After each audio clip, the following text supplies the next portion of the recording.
So ఈరోజు ఇన్ని మంచిగా జరుగుతున్నాయి. ఈరోజు శాతగాని సన్నాసులను అసెంబ్లీలో ఇంటికి పంపించినాం. పార్లమెంట్లో డిపాజిట్లే పోయినాయి కదా వాళ్ళకు టీఆర్ఎస్కు. ఈరోజు కేటీఆర్ మాట్లాడుతుండు, మీ ముఖ్యమంత్రి కూడా కాంగ్రెస్ కూడా ఫోన్ ట్యాపింగ్ చేస్తుంది. బుద్ధి లేదు సన్నాసికి. ఫోన్ ట్యాపింగ్లు చేసి ఆలు మొగలు మాట్లాడే ఫోన్ ట్యాపింగ్ కూడా చేసిరు. తెలుసు కదా మీకు, టీఆర్ఎస్ వాళ్ళు ఫోన్ ట్యాపింగ్ చేసిరు. విన్నారా ఫోన్ ట్యాపింగ్ అనేది? చాలా మందికి తెలుసు కదమ్మా. ఫోన్ ట్యాపింగ్లు కేటీఆర్ సినిమా స్టార్లై, సినిమా హీరోయిన్లై, రాజకీయ నాయకులై, రాజకీయ ప్రత్యర్థులై, హైకోర్టు జడ్జిలై, భార్య భర్తలు ఏం మాట్లాడుకుంటారు, ఆల్మొగలు మాట్లాడుకునేది కూడా ఇన్న ప్రబుద్ధుడు ఈరోజు మీరు ఫోన్ ట్యాపింగ్ చేస్తున్నారని మాట్లాడుతుంటారు. అంటే బుద్ధి లేని సన్నాసులు.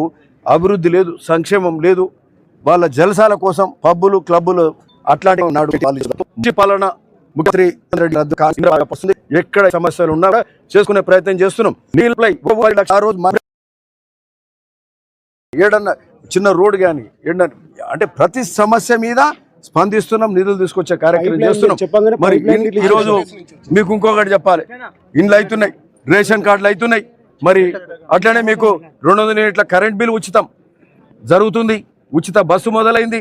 మరి అట్లనే ఆరోగ్యశ్రీ 5 లక్షల నుంచి 10 లక్షలకు, గ్యాస్ సిలిండర్ 500 కానీ, రైతు భరోసా గొప్పగా అందరికీ అయింది, రైతు రుణమాఫీ అయింది. అక్కడక్కడ బ్యాంక్ ఎర్రర్స్ ఉంటే కాకుండొచ్చు. సో అట్లాంటి గ్రామీణ బ్యాంకులు ఉంటే అవి కూడా ప్రయత్నం చేస్తున్నాం. ఇప్పుడు బస్సు కూడా మొదలు పెట్టినాం, అవును కదా, బస్సు కూడా మొదలు పెట్టినాం. సో ఇవన్నీ మంచిగా జరుగుతున్నాయి.